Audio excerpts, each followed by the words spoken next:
Good morning and welcome to Pine Needles Quilt and Sew in Rochester, Minnesota. I am Joy and thank you for joining us as part of our virtual booth for the Minnesota Quilt Show today.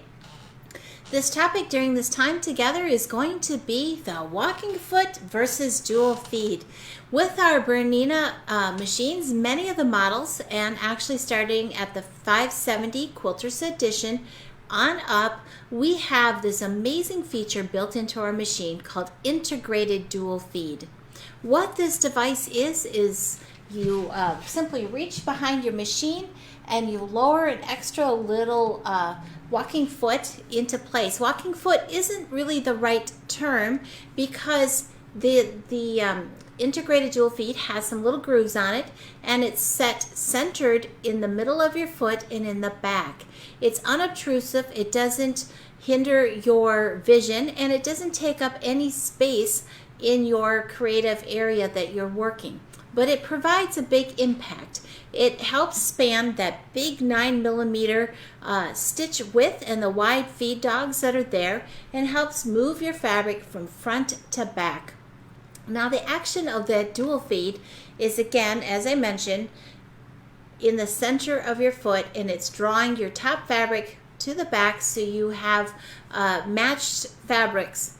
It works very well for two fabrics at a time, but when you start adding in a third layer or maybe really different layers, then it is the time to start thinking about adding in a walking foot. Because many think, oh gosh, I got that dual feed, I don't need a walking foot anymore. And yet there are times when you will want that beautiful accessory for your machine. It provides a wider footprint on your fabric, both from left to right, but also from front to back. So let me give you a look at the walking foot.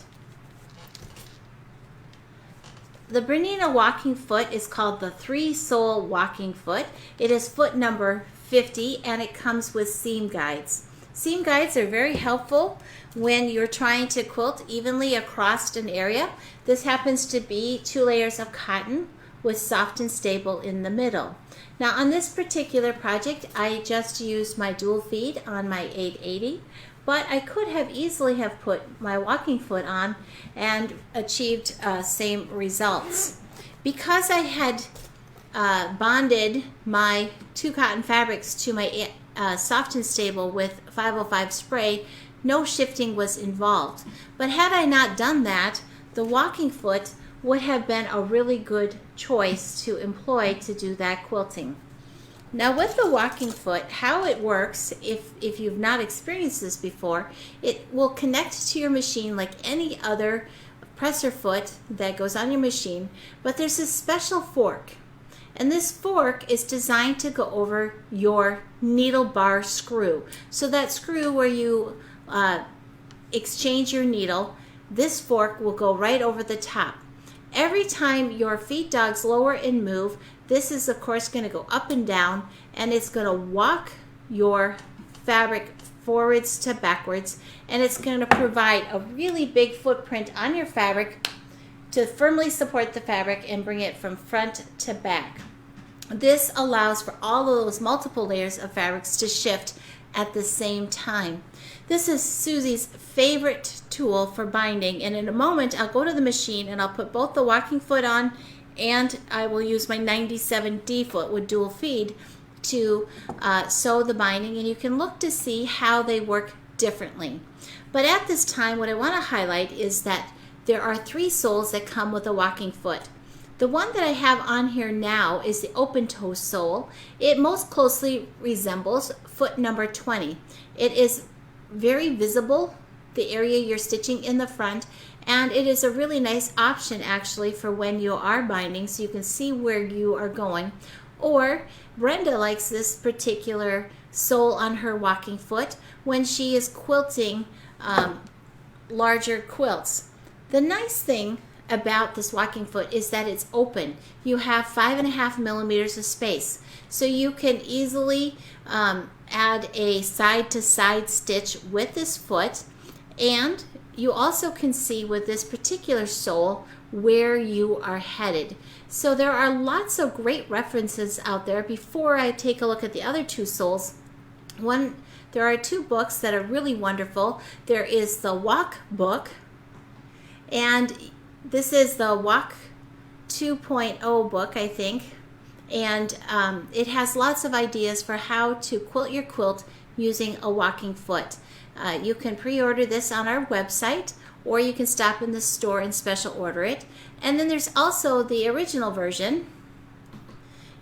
Oops, excuse me, I got the two confused. This is the Walk 2.0. So there are 2 volumes of this amazing book out, and there's lots of ideas how to go beyond the stitching in the ditch with your walking foot.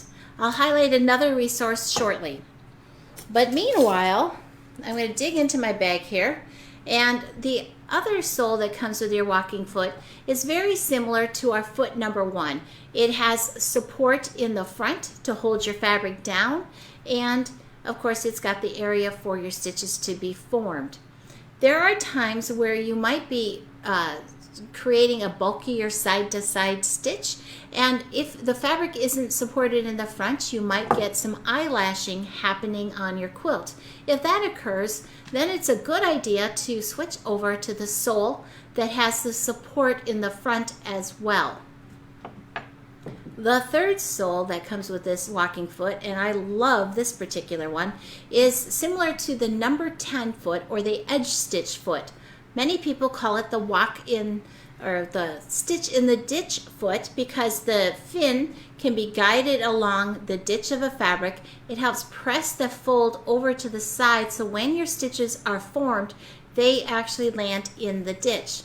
However, you can also use it on larger projects like handbags and other things where you have big bulky fabrics, maybe different kinds of layers, and you can use it as a guide to create a perfectly spaced edge stitch. Maybe you're putting on a ribbon and you need your stitch just about 1/8 inch over. Guiding this right along that edge of that trim and moving your needle position makes beautiful stitching along the entire way. So those are the 3 soles that come with your walking foot. They're easy to change out with the little screwdriver that comes with your walking foot. And then in your box you have this little guide. This will attach to the back of the walking foot so that you can add in one or the other of the seam guides. You get a left and a right one. And again, I will just point out on this bag, only one line was marked, the beginning line, and then the seam guide was moved to the previous groove to equally space out all these areas. So as I went along, I simply moved my little spacer stitch, my seam guide, to the next groove, and I was able to get really nice straight stitching without having to mark my entire surface, because only removing 2 marks is super nice. Now on the back side, let's take a look at this. If you wanted to use your walking foot with the edge stitch feature, it could be having the edge right along the side of this trim and then move your needle position over to get a perfectly spaced fabric. In this case, there is like 3 layers of fabric on the red. We have 2 layers, the inside, the outside, and the stable, soft and stable fabric. A walking foot would be more than appropriate here because you have all these different layers working, and with that walking foot grabbing the whole surface and moving it, it makes it very easy to move all those fabrics through. However, you will find also that your integrated dual feed will do a very nice job as well.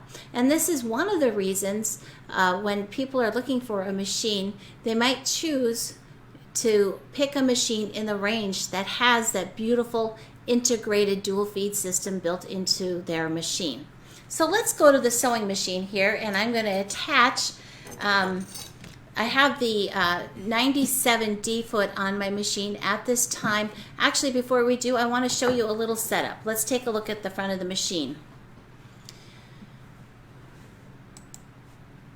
So on your machine screen on a Bernina, we have some built-in stitches in the quilting menu. This is the front of an 880 machine, the one that I'm going to be stitching on.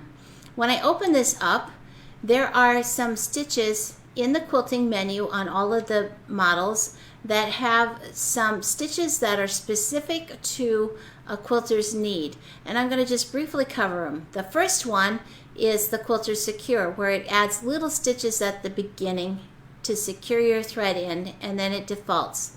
The next stitch over is the one I'm looking for. Here we elongate our 3.0 stitch length. This stitch is the one that you will want to use when you put the binding on. Now you can simply adjust your stitch number 1 as well, but when you have a layer of cotton, a layer of batting, a layer of cotton, and now you're putting 2 more layers of binding on top, you want to think about elongating your stitch, because all of that fabric needs to have somewhere to lie between the beginning and ending point in order for it to lay flat. You can experiment with this, but 3.0 millimeter stitch length is a great place to start. If you go smaller than that, you're asking a lot of your stitch to cram all of that fabric in. It would be like trying to put a plus size woman in skinny jeans in a teenage size. It just doesn't work. That extra fabric has to go somewhere.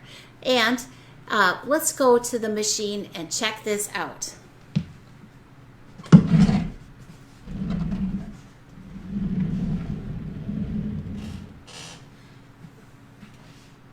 So at my machine, I'm going to quickly make a change. So I go to that stitch that I had recommended.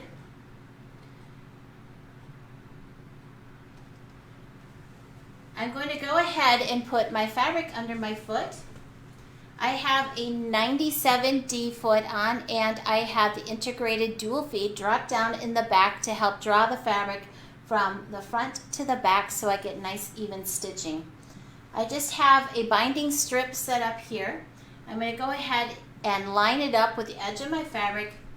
I'm going to put it under my foot, and I'm going to use my freehand system to lower my foot onto my fabric.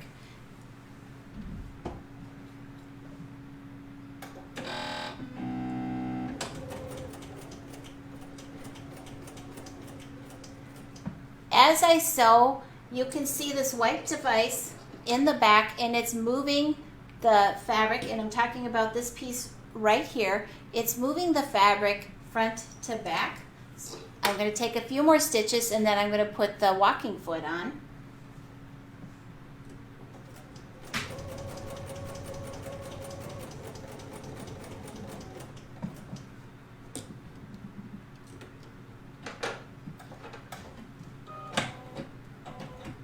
So that has applied my binding on the back side of my quilt.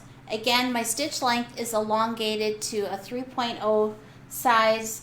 Nothing shifted, nothing moved. It all worked very beautifully for me.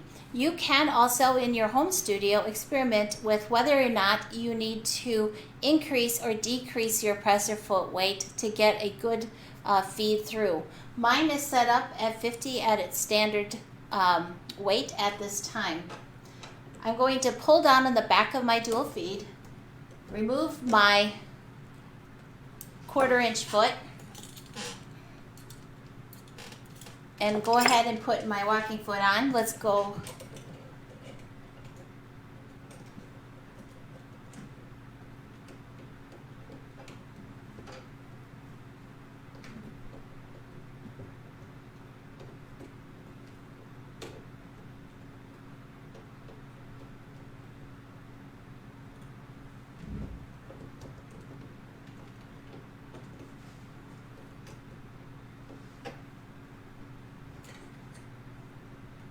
And at the moment, my technical assistant is laughing at me.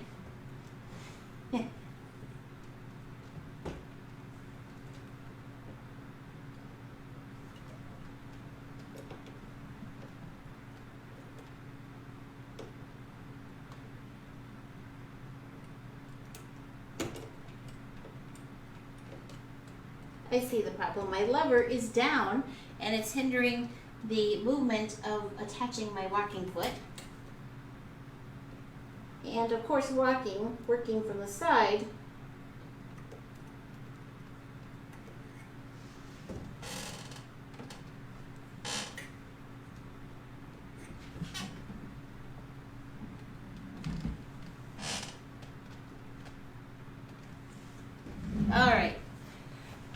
There we go. Okay, generally that isn't that complicated, but I'm also generally sitting in front of my machine and I can see what I'm doing. It's usually easiest to put the fork on the needle bar first and then position it underneath the cone on the machine. So I have the walking foot on the 880 and on machines that have the securities built in for presser feet. It's a good idea to tell your machine what is on your machine.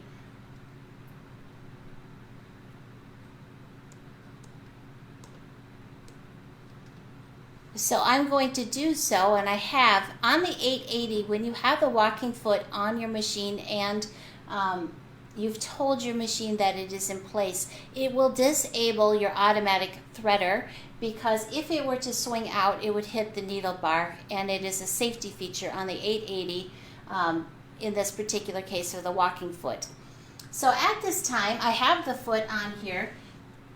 Hopefully you can see now as we get up close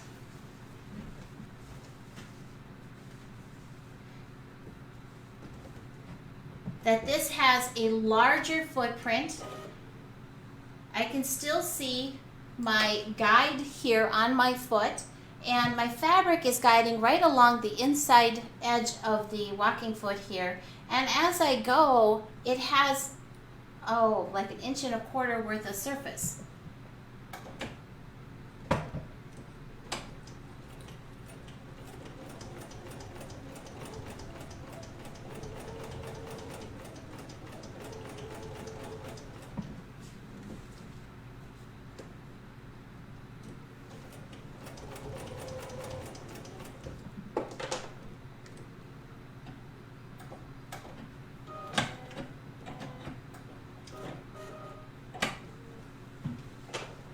I'll move back over here.